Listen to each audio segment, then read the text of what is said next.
Hello. Okay, I'm sorry I'm a little late, but I was still messing around with the technical difficulties.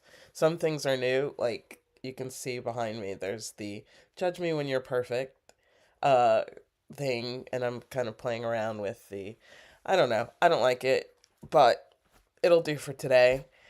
I am kind of just going to talk a little bit about what's going on for Thanksgiving because I had my Thanksgiving yesterday. My brother's in the hospitality industry, so he works almost every single holiday. So we usually celebrate holidays before or after. It could be like a day before, it can be weeks before, actually. So which is great because you get to do a lot of things while other people are just doing their regular lives, and then you get like a lot of peace and quiet on the actual holiday, which is for me nice. So I'm gonna just talk about my experience yesterday with Thanksgiving, and then talk a little bit about what's coming up. And I think that's it. And I don't think it will take very long. Um, and of course, if you have any questions, if anyone's on or has any questions, it's weird. I have a double-edged sword with these things because, like, there's a part of me that wants people to show up, and then there's, like, probably a bigger part of me that's like, I don't really want anyone to watch this because I haven't really planned it, and it would be better when I edit it. So I don't know if any of that's true, but here we go. So, I want to talk about the things. So, I had Thanksgiving dinner yesterday, and I want to talk about the things that I did that were not so great, and the things that were good to great, and then the things that I plan to do going forward. So, I want to start with the judge me when you're not perfect, because although I talk a lot about food and food choices, I want it to be very clear from the beginning that this is not a judgment space. One of the reasons I created this community and the work that I'm doing and the way that I'm doing it is I feel very strongly that a lot of times when people talk about choices, judgment comes into play. And you're either supposed to feel bad or guilty about what you've done, which I think feelings are good, guilt can serve its purpose and feeling bad can serve its purpose, but they can also hinder you from actually making real change. So if you feel so guilty that you're stuck and you feel like you can never overcome this or never make a better decision, then it's not a helpful emotion to hold on to. If you feel shame for choosing something or overeating something, if it's a momentary thing, that's one thing. If your shame leads you into a spiral that has you going into much worse behaviors, then it's not very helpful. So I want to really reiterate consistently not this is not about judgment. This is about awareness. It's about understanding where you are and where you want to go and alignment. It's called core harmonic. The goal is to really understand your core, what's important to you, what makes you live your best life, and then find things that harmonize with that. Turns out the things that harmonize tend to be healthier for you, or better for you, or make you feel good. That's kind of how it works. And the things that don't harmonize with you are just signals to let you know you're not on the right path if you're trying to get to that feel good space. So I just want to make that clear, and I'm going to try and make it clear at the beginning of all the work that I do um, so that people know that you're free to do whatever you want. I'm very much your body, your choice. You can put whatever into it that you choose to. But just keep in mind, it leads to consequences, and you get to decide the life you want to lead. All right, all that being said, I made some bad choices yesterday. I kind of knew going in that I was going to make some not so great choices, and so I did some preparation for that. But I didn't make choices that aligned with really feeling good this morning. I feel like my face is a little puffy. I feel like I'm moving a little slower. And I'm just going to go through some of the things that I did that were not so great, some of the things I did that were good, and just focus on what I can do today and tomorrow and the next day to kind of find some balance. Um, so I have my list here. Okay. And when I say I went wrong or didn't go so well, I'm talking about things that I did that I know make me not feel great.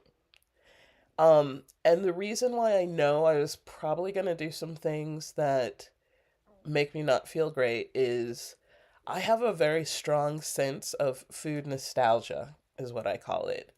I when I have like emotional moments in time, I often crave things that make me feel a certain way. And usually things from my history or my past. So this is, I'm dealing with a holiday season after my family losing two uncles and my father. So I knew it was going to be emotional. And because of that, I've given myself some grace to say, I may make some choices that are not so good because I have nostalgic things going on. I'm having a lot of emotions going on. I'm going to be around a lot of people who also are having their own emotions and their own form of processing. And how I learned growing up to deal with emotions a lot of times was through eating and food. So I really focus on just knowing that and giving myself grace and trying to make sure that the worst of the habits that I could indulge in aren't on the table. So the worst of the habits are like going into an extreme spiral with food. So like maybe I'll um, eat some things that aren't so healthy for me, but then I'll just keep doing that for weeks and weeks and weeks. When I have the choice to like have a day where I just eat whatever I want and then kind of go back to focusing on food that really supports me. Other things that I could do that are not so great, really pile it on. Like there's an impetus to think, oh, this is the last time I'm going to have this thing or this thing or this thing, so I better consume a lot of it. It's not really a logical thing, it's more like an emotional thing. So that's another way that it can go not so badly. I mean, it could go not so good. And then let me think of some other ones. I'm sure there are other ones, but those are two that are big for me. And if you have some of these instances, put them in the chat. I mean, or put them in the comments, because I think everyone has some of these to some extent. Um, just curious. So the things that where I went wrong was, I ate a lot of things that I'm sensitive to, dairy being one of them. I went with the mac and cheese for sure because my mom made it and it was great. I went with rolls. I'm not so great with gluten. I'm not so great with sugar. And so I had stuffing, which I normally don't eat. I had, what else did I have? Green bean casserole, which definitely had cream or sugar or something in it. I mean, cream in it. What else? I think those are the main things that had stuff that. Um, so that was where I went wrong. Um, Definitely ate more than I probably wanted to or should have. Not ridiculous. Didn't go back for seconds. Um, but I mean, I definitely could have, I should have taken a picture of my plate, but I didn't. Um, I could have definitely had less. Another place I went wrong, which is a pretty consistent thing, I often bring with me food that's more aligned with my eating, so therefore my plate still is full. It's just not full of all the stuff that doesn't really resonate with me. And my family is used to that, so I did not do that this time. It was a little bit surprising, but again, ahead of time, I kind of knew I wanted to just have a more nostalgic Thanksgiving with my family and just enjoy the same things that they ate. So when I say those are the things that I did that, didn't go as well as I'd like, the consequences for that are like puffy face. Like I get like, and like when I have too much salt or something, like I just get puffy. I feel like lethargic. My body just doesn't feel great. Um, and I don't, I'm a little congested. with dairy, I get congestion and a lot of more mucus, so I can kind of feel it in the back of my throat. Um, and so those are the things that let me know I that my body's like, maybe not so much. We don't really respond well to that. And so that's the consequence I face. I knew it going in, and I'll talk a little bit about what I do after the fact to try and find some balance. Um, so those are the places where I could have done things differently. I'm not harboring a lot of guilt or shame around it. Partly because I made the choice going in how I wanted to handle this event, eating event, so to speak. And, I made peace with that before I even went to that place. And so now let's talk about the places where things went right or better. Um, One thing I did was pregame with some healthy food. So one of the ways that I kind of try to help with either overeating or eating things that I don't want, I pregame, I before I go someplace, I eat things that I like or things that will help me feel satisfied.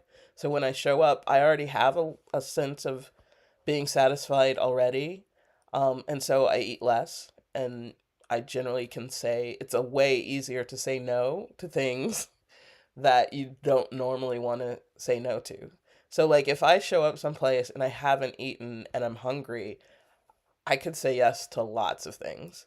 Um, but if I pregame, I generally can say, yeah, no, I mean, I'm deciding to do something different. So thank you, but no thank you. So I did do that. I had what did I have? Like an Indian curry with lentils, and it was very comforting. I find Indian food with the spices are very comforting and really help me feel satiated. Indian cuisine is so good with dealing with all the different senses and tastes on your tongue that it's a cuisine for me that definitely makes me feel comforted and content after having, some good Indian food. Yeah, I'm definitely going to talk about that in another webinar. Um, so I pre-gamed. I did something that I didn't expect. Well, no, that I kind of did. I didn't take any leftovers. I said, I indulged today. That's it. We're not doing an indulgent tomorrow um, because today was the day. I'm going to cap it and then do some things different tomorrow. So that was probably a good thing. That was a good thing. The other thing I did that was really good was I actually enjoyed the food. I tasted it. I, I was present. I was mindfully eating.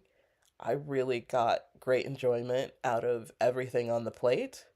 And it was a really nice meal. My brother is a great cook. My mom does a great macaroni and cheese. And part of the best part of it is I don't have to cook any of it. Sadly, I didn't bring a dish this week.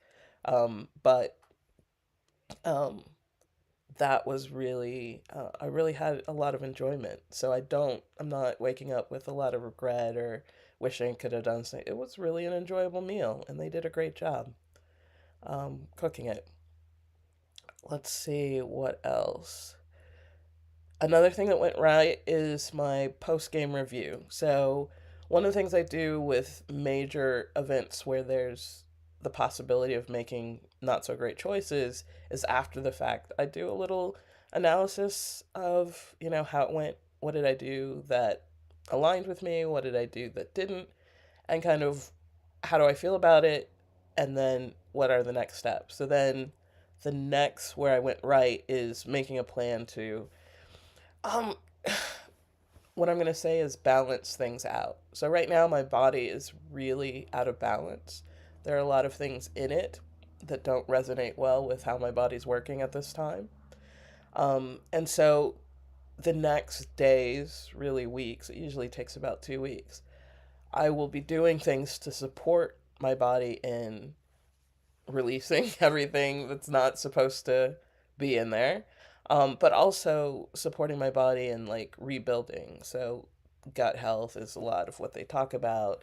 emotional support, so eating things that really make you feel good. So right now I don't feel great, so it's easy to do a lot of things in life that align with not feeling great, like get in the bed and sleep all day or something like that. I'm not doing any of those things because in my post game I know I don't feel great, not because I'm sick, but because I made some bad choices. And these are the things: drink a lot of water, eat supportive food today, definitely get some exercise. All these things are part of the plan to recover, and that's part of what I teach in core harmonic. These different phases of kind of the pregame, the looking at how the game went, and then your post game, and how to that system for understanding how to change your eating over time. Um, so look out for that. I'll talk about that a little bit more at the end. But those are the things that went right. And one of the things I strive for is just to kind of find the balance. Life is not going to give you the sweetness all the time, um, just by the nature of how one learns to grow. If you're a person who decides that you want to kind of grow in life, or like just find some movement towards things that are better and better over time, um, everything's not going to go right for you all the time because that's how you learn your lessons. Um, but there are ways that you can use your choice and your free will to really help you align with what's best for you or where you want to go. And so that's the goal here. So, with all that being said, I had a very happy Thanksgiving yesterday. I'm glad to come on before people's Thanksgiving, most people's Thanksgiving, to just give them some space and some grace to think about how they'd like their meal to go, and what they'd like to experience during that time. I think the relationship people have with food, although people don't talk about it this way all the time, it's a very intimate relationship. Um, and I think that you have to know that and respect it. And there's definitely ways to use that to your advantage to really help you feel better most of the time. All right, so that's all I have to say about Thanksgiving. I'm suggesting a few things for people who haven't had their Thanksgiving and are coming upon it. One is to decide beforehand um, what kind of Thanksgiving you're looking for when you're thinking about what your food situation is going to be. One great way to do this is a visualization of everything from the beginning of your Thanksgiving, walking through the door, if you're bringing a dish, where you want to put it, just visualize the whole thing and your relationship to food the whole entire time. I usually will do this 3 or 4 times until I get the visioning the way that I really want it to go. This is not a method to predetermine anything, but it is a method to train your mind in understanding where your limits are, practicing them if you have to practice saying no to something or to make a different decision than you normally will make. It can be a very powerful tool in supporting you in those kinds of ideas or decisions. The second thing I would suggest is if you have fruit sensitivities to bring something either for the entire family or just for yourself that you can eat so that you're not in a situation where you're consistently depriving yourself while everyone else is indulging, because that's not a great feeling to have. But that you can have some things that really resonate with you. And so you can also experience that, satisfaction while everybody else is experiencing that. Another suggestion is just monitor your emotional state during your Thanksgiving, because sometimes triggering or like old habits or memories can definitely put you in a space where you're not as thoughtful about your decisions. And so if you could just know, like, if you have a moment where your emotions are extreme, you can give yourself some grace, or also think, oh, and when I feel angry, these are the things I normally do these are some destructive things I normally do. These are some non destructive things I normally do. Maybe let's see if I can get into the non destructive space. Um, so, monitoring your emotions, because that can be very related to how you deal with food. And then the fourth and final thing is to just be grateful. I mean, the idea of having, food on your table is, I mean, it's such a beautiful thing to have food on your table.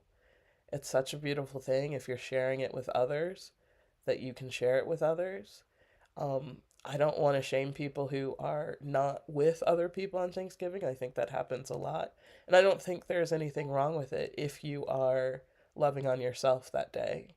I think as long as you are able to recognize the places where you have gratitude, there is a great and beautiful emotional space in that. So that's just, be grateful for whatever you're dealing with, even if this year has been really an adventure for you. And it has been an adventure for me. And I'm sure it's been an adventure for a lot of people. But even in that, I still can find spaces of things that I'm exceedingly grateful for. And so I invite you to do the same. All right. So that's my Thanksgiving spiel. I do have one more thing to share slash reveal, and it's a little. Let me see if I can get the technical down. Yeah, there we go. I want to introduce you to Core Harmonic on the web. This is the places where my courses live, where my offerings live, and where the community, the free community, lives. So I am not officially starting my free community until probably January 1. But it is open. You can join. There's only two of us currently. Um, but it's a place where you can ask questions, comment, have a place to really understand and talk about what's going on with your relationship with food. Um, and I plan to monitor it very carefully. So it's a safe space.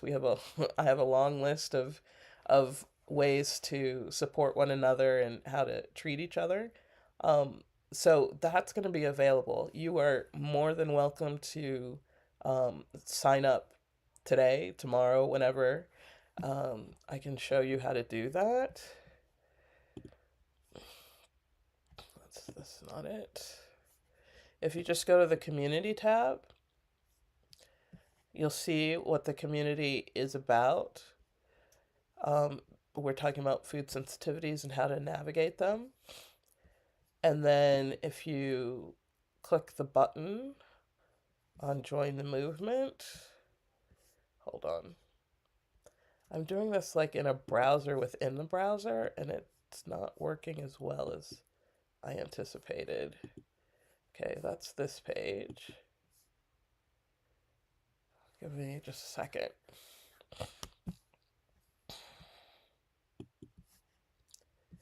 Yeah, it's not letting me move. I don't know why.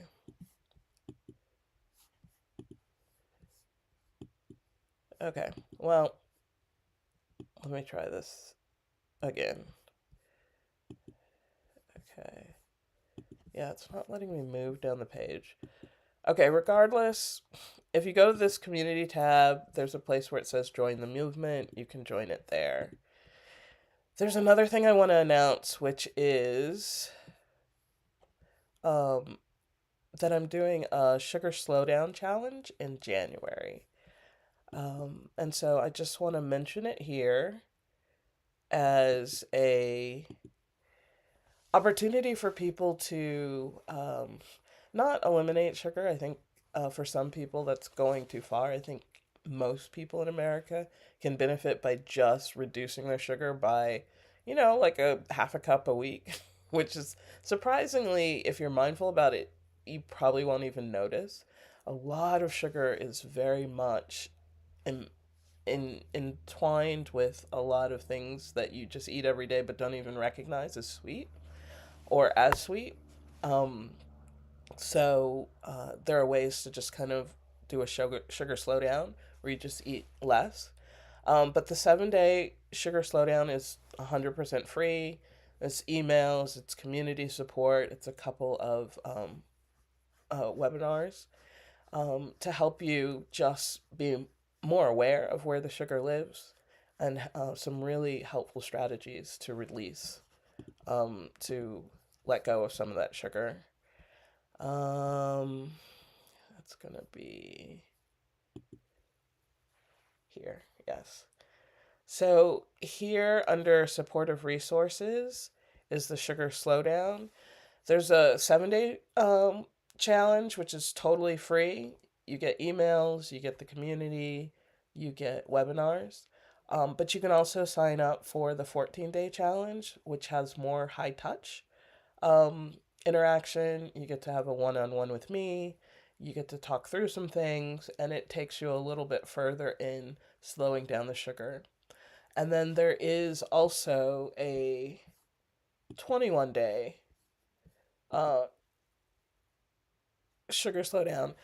Well, 21 days is actually a break free from your sugar habit. This is where you go all the way in, and the last week is a week without sugar.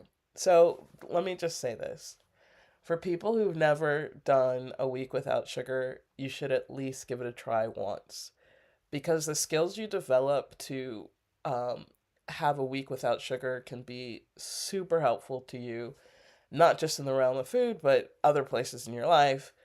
But a week without sugar actually is a very helpful mechanism that you can use for different things. So, going off sugar when you have a pretty severe illness or injury can be really helpful because it helps your body recover. Growing off sugar during certain times in your life, I think of it a lot of times as a means of fasting, which a lot of religions practice fasting for the health benefits, but also the mental and spiritual benefits.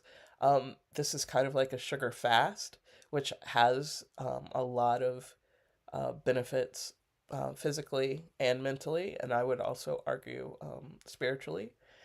So this is not about like getting rid of sugar for the rest of your life, although it's a choice and some people make that choice.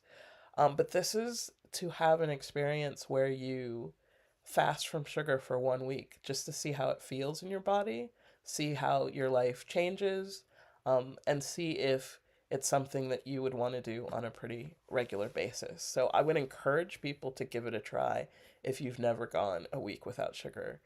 Your world does change. And people always think it changes in negative ways. In some ways, you learn boundaries because you have to say no to things that maybe you're not as used to saying no to. But it frees your mind and your body in some pretty special ways. So that is the 21-day offering. We go 2 weeks doing a sugar slowdown, and then the final week is a week without sugar. So that might be, and it's customized for you. It's a very high touch program. You work with me directly, and we talk through how to make it specific for you. So I just wanted to announce those offerings. That are coming in January, and more information will be available. So I think that's all I've got for today. I hope everyone has a beautiful, wonderful, grateful Thanksgiving. And for those that holidays represent a difficult time, either because of losses or family drama or politics has snuck its way in and has caused some issues. Whatever it is, keeping in mind that, the holidays last for a period in time, and that if you are mindful, there are some strategies you can use to make it better. And even if it goes really, really badly, at least you have some really good stories to tell. All right, that's it for me. I hope you all are doing well, and I will see you in December for the holidays webinar.